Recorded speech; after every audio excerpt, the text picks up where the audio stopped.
Yes, Soulstone Survivors is an action roguelite that takes the best parts of Vampire Survivors and sort of Diablo 3, adds its own unique DNA, and keeps you coming back for one more run. I'm Krydax, and this is It Worth Playing?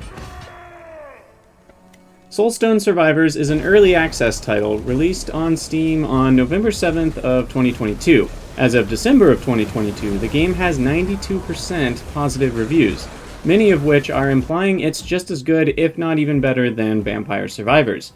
I can't help but agree, and also add that it is not just a carbon copy of Vampire Survivors, but so much more.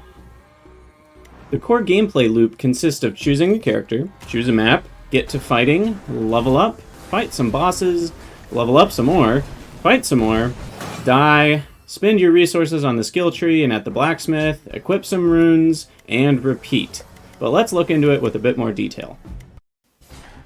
The controls of this game are simple. All you do is move around, aim, and dodge. You start out with one measly skill, which auto-casts as often as it can, and as you fight the creatures, they drop XP crystals and minor soul stones and prestige. You can see on the left, minor soul stones and prestige are automatically collected, and they are the meta XP for your particular character and money to spend on upgrades and skills. The yellow XP crystals level up your character for this particular run. On level up, you choose between three options for a passive effect or a whole new active skill. There's a massive variety of active skills, all of which have types. Based on which character you pick, different skills from subsets with those types will become available, along with a few unique skills for each character and one per weapon.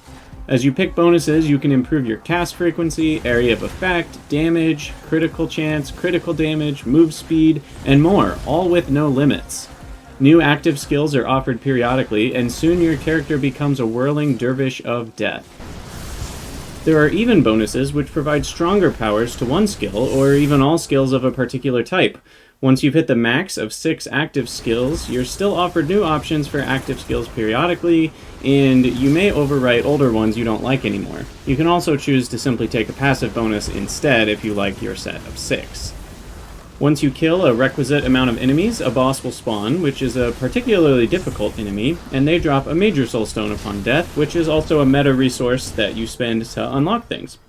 There are 5 bosses in each run, or 5 sets when you get to multi-bosses later, and upon finishing a run, if you finished fast enough, you can proceed into Endless mode or even Overlord mode if you were really fast. Both of these modes start another run with the current progress, but with modifiers to make it even more difficult. Also scattered around each map are resources which are used in the crafting of weapons at the blacksmith. Each character is planned to have 5 unique weapons for a total of 105 weapons on full release. These resources encourage you to move around the map and not to just stay in one spot. When a run ends, you can see some statistics along with which of your skills dealt the most damage. This is helpful for understanding which skills were underperforming in your current build, though it's up to you to figure out why. Was it because of the other skills you had, or did you just not get enough multicast or damage upgrades for that skill? That's all part of the fun. Guess you'll need to do another run to find out. After a run is complete, you can head over to the skill tree, which is currently not very large, but will be expanded with more content in future updates. The Runes tab, where you unlock runes via achievements, and can equip them based on runic power, and the Blacksmith tab, which lets you spend resources to craft new weapons for individual characters.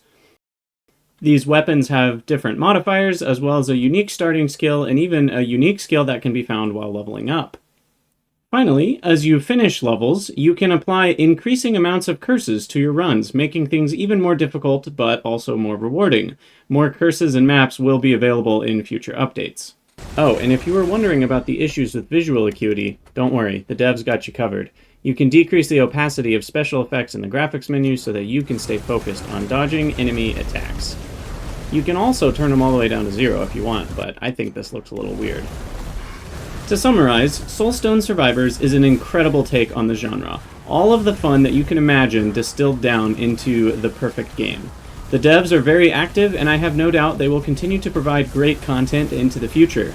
But frankly, I got my $10 worth within one day of having the game because I couldn't stop playing, it was so fun. So I heartily recommend going and buying it now, or if you have more patience than I do, buy it when there's loads more content to enjoy in the future. Let me know what you think in the comments, and I'll see you next time.